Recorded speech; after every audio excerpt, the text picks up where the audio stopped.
안녕하세요. 이쌤입니다. 중상과학 작업과 반응 4강 호르몬과 항상성 시작하겠습니다. 1. 호르몬. 세포나 기관으로 신호를 전달하여 몸의 기능을 조절하는 화학물질입니다. 신호를 전달하는 것은 신경계와 같지만 호르몬은 화학물질입니다. 호르몬은 내분비샘에서 만들어져 혈액으로 분비합니다. 호르몬을 만들어 분비하는 조직이나 기관을 내분비샘이라 하는데 분비관이 없습니다. 소화샘이나 땀샘 같은 것은 분비관이 있죠. 이 내분비샘은 분비관이 없습니다.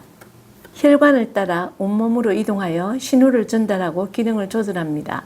중요한 것은 표적세포나 표적기관에 작용한다는 겁니다. 표적세포나 표적기관에 작용한다. 기억합시다. 호르몬의 분비량이 너무 적거나 많으면 몸에 이상 증상이 나타난다. 결핍증, 과다증 이런 것들이 나타납니다.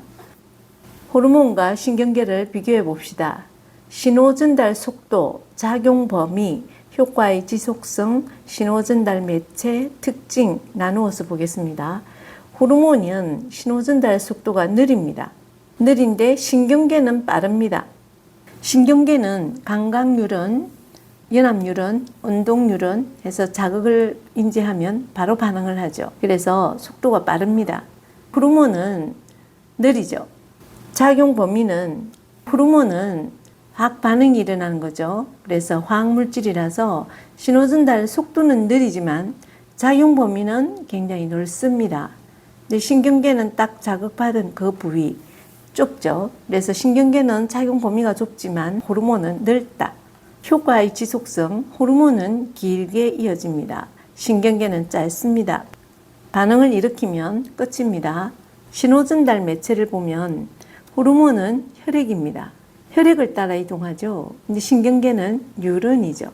신경계는 한 방향으로만 신호를 전달하죠. 호르몬은 표적세포나 표적기관에만 작용한다. 혈액을 매체로 해서 표적세포나 표적기관에만 작용한다. 전달 속도는 느리고 작용 범위는 넓고 효과 지속성은 길다. 신경계는 뉴런을 매체로 해서 한 방향으로만 신호를 전달하는데 속도가 빠르고 범위는 좁고 효과는 짧습니다. 우리 몸의 내분비샘과 거기서 분비하는 호르몬에 대해서 알아봅시다. 내분비샘은 내하수체, 갑상샘, 부신, 이자, 난소, 정소로 나누어 보겠습니다. 내하수체는 간 내에 속해 있습니다. 내하수체에서 분비하는 호르몬은 생장 호르몬, 갑상샘 자극 호르몬, 항인유 호르몬이 있습니다. 생장 호르몬은 몸의 생장을 촉진하고 갑상샘 자극 호르몬은 티록신의 분비를 촉진하고 항인유 호르몬은 콩팥에서 물 재흡수를 촉진시킵니다. 간 내에 속해 있는 이 내하수체에서 생장 호르몬, 갑상샘 자극 호르몬, 항인유 호르몬을 분비한다. 목 부위에 있는 이 나비 모양의 갑상샘이 있습니다. 이 갑상샘은 티록신을 분비합니다. 이 티록신은 세포 호흡을 촉진하죠. 호흡작용을 하면 발열이 되겠죠. 열 발생량이 증가하게 되겠습니다. 갑상샘에서 티록신을 분비하려면 우선 간 내의 내하수체에서 갑상샘 자극 호르몬을 분비해서 이것이 갑상샘에게 명령을 내립니다. 티록신을 분비하라고. 갑상샘에서는 티록신을 분비하죠. 부신은 콩팥 위에, 이 콩팥 위에 있는 작은 이 두 군데, 그래서 이 두 군데에 있는 이 부신은 아드레날린을 분비합니다. 아드레날린이 에피네프린 똑같은 말인데 아드레날린으로 수업하겠습니다. 콩팥 위에 있는 이 두 개의 부신은 아드레날린을 분비한다.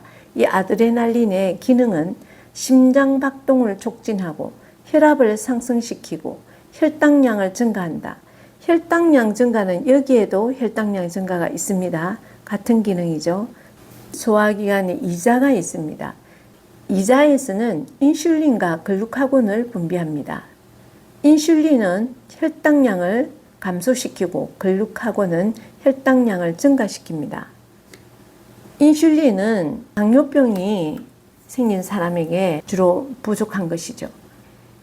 그리고 난소와 정소가 있는데 이 난소는 여성의 생식기관입니다. 여기에서는 에스트로겐이라는 호르몬을 분비해서 여성의 2차 성증을 발현합니다. 이것은 남성의 정소인데 생식기관으로 여성이었으면 난소가 있을 것이고 남성이었으면 정소가 있겠죠. 함께 표현했습니다. 남성의 정소는 분비하는 호르몬이 테스토스테론인데 남성의 2차 성증을 발현시킵니다. 그래서 이 내분비샘, 내하수체, 갑상샘, 부신, 이자, 난소, 정소. 내하수체에서는 생장 호르몬, 갑상샘 자극 호르몬, 항이뇨 호르몬을 분비하고 갑상샘에서는 티록신을 분비하고 티록신의 기능은 세포호흡을 촉진하죠. 부신에서는 아드레날린이 심장박동을 촉진시키고 혈압을 상승시키고 혈당량을 증가하죠. 이자에서 분비하는 인슐린과 글루카곤이 있는데 인슐린은 혈당량을 감소시키지만 글루카곤은 혈당량을 증가하죠. 부신의 아드레날린하고 혈당량 작용은 똑같죠. 글루카곤이랑. 난소에서 에스트로겐, 여성의 2차 성증, 정소에서 테스토스테론, 남성의 2차 성증을 발현합니다. 잘 기억합시다. 3. 호르몬 관련 질병입니다. 내하수체에서 분비되는 생장 호르몬이 성장기에 결핍되면 소인증이 나타납니다. 소인증은 정상에 비해서 키가 매우 작은 것입니다. 성장기에 생장 호르몬이 과다 분비되면 거인증이 생깁니다. 비정상적으로 너무 큰 거죠. 생장 호르몬이 성장기 이후에 과다 분비되면 말단 비대증이 생깁니다. 성장기 이후에는 말단 비대증인데 입술이나 코 혹은 말단 부위들, 손과 발 이런 것들이 두텁고 커지는 겁니다. 모습이 변합니다. 생장 호르몬이 결핍할 때 소인증, 성장기에 과다 분비되면 거인증, 성장기 이후는 과다 분비되면 말단 비대증. 다음 티록신. 티록신이 결핍되면 갑상샘 기능 저하증이 생깁니다. 갑상샘 기능 저하증은 체중이 증가하고 추위를 잘 타고 쉽게 피로해지는 병이 갑상샘 기능 저하증입니다. 티록신이 과다 분비되면 갑상샘 기능 항진증이 생기는데 체중이 감소하고 눈이 돌출되고 맥박이 빨라지는 이런 병입니다. 결핍할 때 갑상샘 기능 저하증, 과다 분비될 때 갑상샘 기능 항진증, 이자에서 분비되는 인슐린이 결핍되면 당뇨병에 걸립니다. 당뇨병은 혈당량이 아주 높아지는 것입니다. 포도당이 오줌에 섞여 나옵니다. 쉽게 피로해지고 체중은 감소하고 심한 갈증을 느끼는 병입니다. 인슐린이 결핍하면 당뇨병이 생긴다.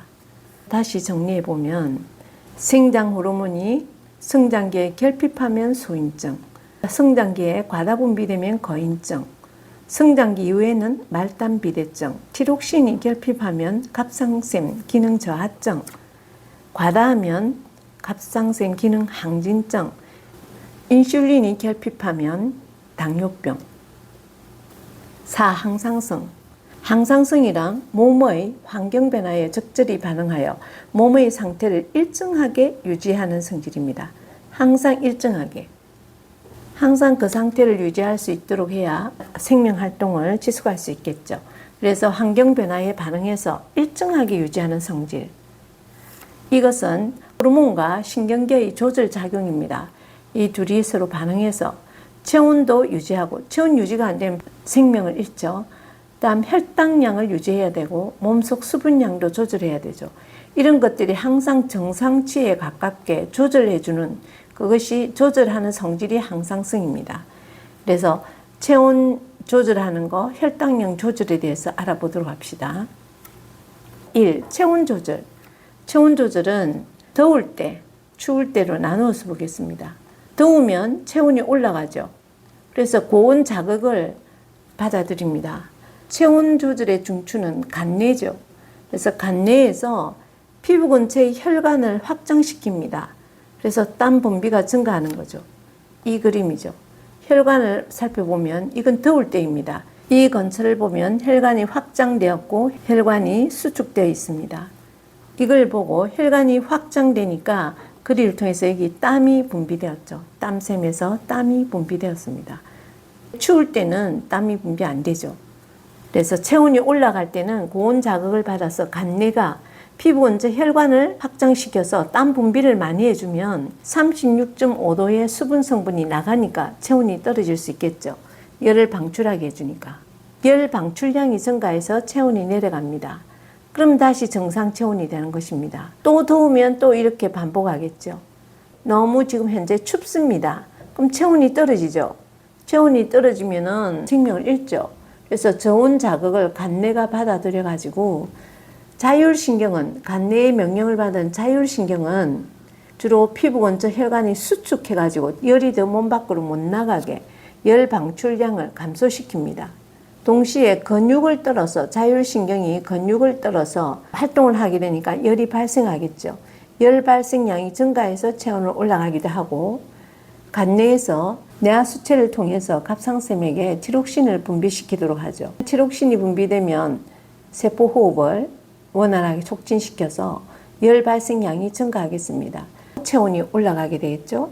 간내에서 자율신경과 티록신에게 각각 이렇게 명령을 줘서 열 발생량을 증가시키고 열 방출량은 감소하고 열은 방출은 안 하는데 발생량이 많아지니까 체온이 올라가겠죠.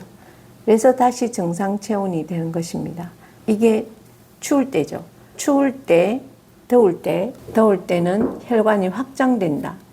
추울 때는 혈관이 수축된다. 이렇게 혈관이 수축된다.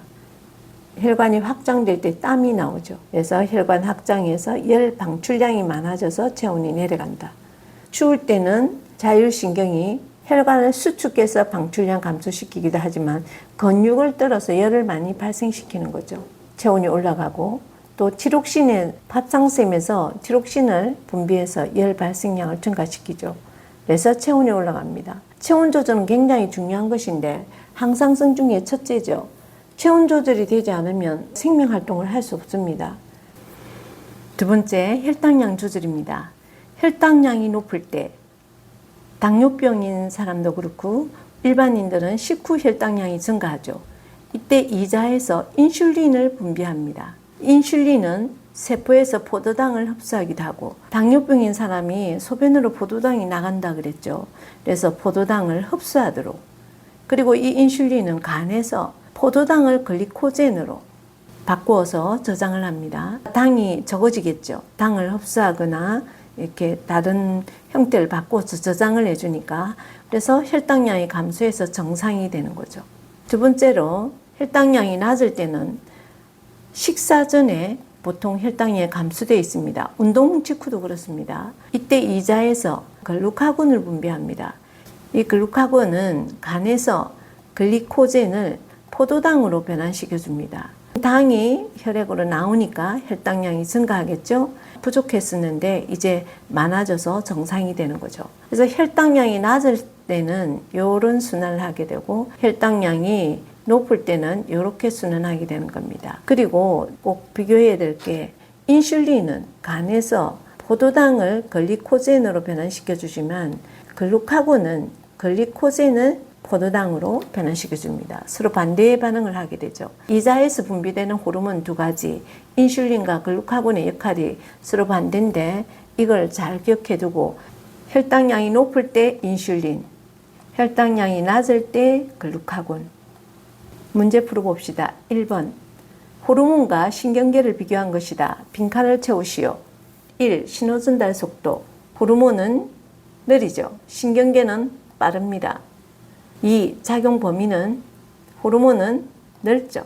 신경계는 좁습니다. 효과의 지속성은 긴데 신경계는 짧죠. 신호 전달 매체. 호르몬은 혈액이지만 신경계는 뉴런이죠. 그래서 한 방향으로만 신호를 전달합니다. 특징에서 호르몬의 특징. 호르몬은 표적 기관에만 작용한다. 호르몬은 표적 기관에만 작용한다. 2번 사람의 내분비샘. 1번 AF 이름을 쓰시오. A는 뇌하수체, B는 갑상샘, C는 부신, D는 이자, E는 난소, F는 정소입니다. 2번 BD에서 분비되는 호르몬을 쓰시오. B는 갑상샘이죠. 갑상샘은 티록신. C는 부신입니다. 아드레날린. D는 이자인데 인슐린과 글루카곤을 내죠. 3번 EF에서 분비되는 호르몬. E는 에스트로겐, F는 테스토스테론입니다. 3번 내분비샘 이자에서 분비되는 호르몬의 작용이다. 1번 AB에 의해서 혈당량이 조절된다. AB의 이름을 쓰시오. 이자에서 분비되는 두 개의 호르몬이 있는데 혈당량을 증가시키는 것은 A는 글루카곤이죠. B는 혈당량 감소시키는 것 인슐린입니다. 이 식사 후 분비량이 증가하는 호르몬. 식사 후에 혈당량이 증가하니까 혈당량을 감소시켜야 되죠. 그래서 B입니다. 혈당량을 감소시켜야 되는 이게 당뇨병에게 적용되는 것입니다. 4번 호르몬 분비 이상으로 나타나는 질병을 쓰시오. 보기에 이런 질병들을 내놓았습니다. 1번 티록신 결핍일 때 갑상샘 기능 저하증이 생기죠. 성장기에 생장 호르몬이 결핍일 때 소인증이 생깁니다. 티록신이 과다 분비될 때 갑상샘 기능 항진증입니다. 성장기 이후에 생장 호르몬이 과다 분비일 때 말단 비대증이죠. 인슐린이 결핍하면 당뇨병이 생깁니다. 5번 이자에서 분비되어 혈당량 조절에 관여하는 호르몬 두 가지는 인슐린과 글루카곤이죠. 6번 빈칸을 채워봅시다. A. 혈당량이 높을 때 이 당뇨병이 생겨났을 때도 같습니다. 어디에서? 이자에서 호르몬 인슐린이 분비되죠. 간에서 포도당을 글리코젠으로 합성 저장합니다. 세포에서의 포도당 흡수를 촉진시키죠. B. 혈당량이 낮을 때 이자에서 호르몬 글루카곤이 분비되어 간입니다. 간에서 글리코젠을 포도당으로 분해해서 혈액으로 내보낸다. 7번 체온 조절 과정입니다. 체온 변화가 있을 때 온도 자극을 받으면 체온 조절 중추가 명령을 내리는데 피부 근처 혈관이 수축되었다 했습니다. 열 방출을 줄인다는 거죠. 1번 언제 일어나는 과정인가? 추울 때죠. 추울 때 혈관을 수축시키죠. 짝이 추워지면 빵구멍이 서는 거하고 똑같은 거 아닙니까? 그래서 혈관을 수축시켰습니다. 이게 많이 수축이 돼 있죠. A의 이름, 체온 조절의 중추는 간뇌입니다. B에서 분비되는 호르몬, B는 갑상샘인데 갑상샘에서 분비되는 호르몬은 티록신이죠. 세포호흡을 통해서 열 발생을 증가시킵니다. 체온이 조절되겠죠. 정상으로 돌아갑니다. 이게 체온 조절 과정입니다. 체온 조절 중추가 추울 때는 신경계를 통해서 혈관 수축시켜서 조절해주고 또 호르몬에게는 갑상샘에서 티록신을 통해서 조절해주고 두 방향으로 조절해서 빨리 체온을 조절하죠. 4. 이 과정에서 열 방출량은 지금 피부 근처 혈관이 수축되니까 열 방출량은 감소되죠. 근데 갑상샘에서 티록신을 내어서 열 발생량은 증가시킵니다. 여기까지입니다.